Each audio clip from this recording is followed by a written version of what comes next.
My name is Braimah Abiola. Welcome to my course Unity AR Fundamentals. Vuforia is the premier developer of AR software, and it has recently partnered with Unity to make their AR toolsets available free to Unity developers. In this course, we are going to create AR apps launchable on either iOS or Android devices using the 6 main AR tools with Unity. We'll start with using the sensors built into your device, using the gyroscope to keep your digital assets locked up in your device's video feed.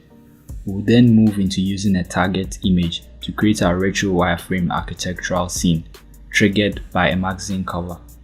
From there, we'll scan in a plate of noodles and use that as a 3D trigger and add a character to the scene. And along the way, we are going to deal with some of the limitations you'll find on the mobile platform, and we'll be using some C# scripts to overcome these limitations. We'll end with a trio of tools to round out the error target types. The user-defined, which basically means that anything you can point your device at. The multi-target, which uses multiple images to create a trackable 3D volume.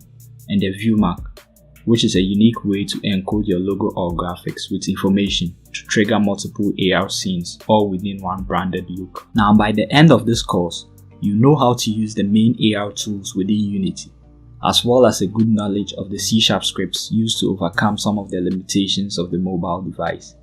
And from here, you can use these tools and techniques to create mixed reality apps, AR games, or AR educational products for both Android and iOS. Before you start this course, you should have a basic understanding of the Unity game engine.